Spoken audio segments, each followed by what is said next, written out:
कर्म बड़ा या भाग्य।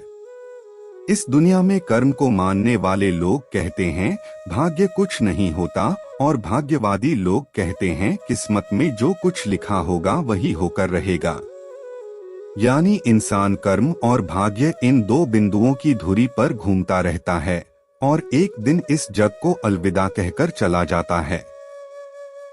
भाग्य और कर्म को अच्छे से समझने के लिए पुराणों में एक कहानी का उल्लेख मिलता है। एक बार देवर्षि नारद जी बैकुंठ धाम गए। वहां उन्होंने भगवान विष्णु का नमन किया।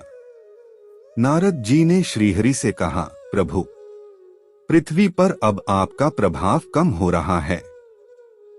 धर्म पर चलने वालों को कोई अच्छा फल नहीं मिल रहा, जो पाप कर रहे हैं उनका भला हो रहा है। तब श्रीहरि ने कहा, ऐसा नहीं है देवर्षि, जो भी हो रहा है सब नीति के जरिए हो रहा है। नारद बोले, मैं तो देखकर आ रहा हूँ, पापियों को अच्छा फल मिल रहा है और भला करने वाले धर्म के रास्ते पर चलने वाले लोगों को बुरा फल मिल रहा है। भगवान ने कहा, कोई ऐसी घटना बताओ। नारद ने कहा, अभी मैं एक जंगल से आ रहा हूँ।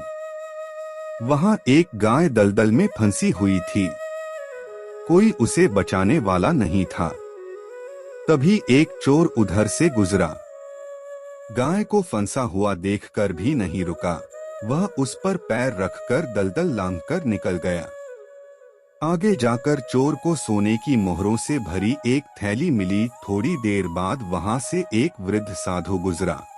नमस्कार दोस्तों, अगर आप वीडियो को यहाँ तक देख चुके हैं और हमारी यह प्रस्तुति आपको पसंद आई है तो आप हमारे इस वीडियो को लाइक करें और चैनल को सब्सक्राइब करें ताकि आप सनातन धर्म से जुड़े ऐसे वीडियो आगे भी देख पाएं। धन्यवाद। उसने उस गाय को बचाने की पूरी कोशिश की।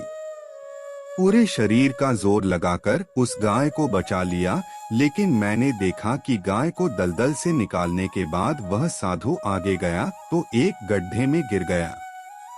प्रभु, बताइए यह कौन सा न्याय है? नारद जी की बात सुन लेने के बाद प्रभु बोले, यह सही ही हुआ।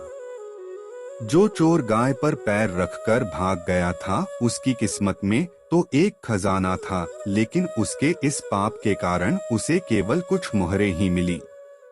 वहीं उस साधु को गड्ढे में इसलिए गिरना पड़ा क्योंकि उसके भाग्य में मृत्यु लिखी थी, लेकिन गाय को बचाने के कारण उसके पुण्य बढ़ गए और उसकी मृत्यु एक छोटी सी चोट में बदल गई।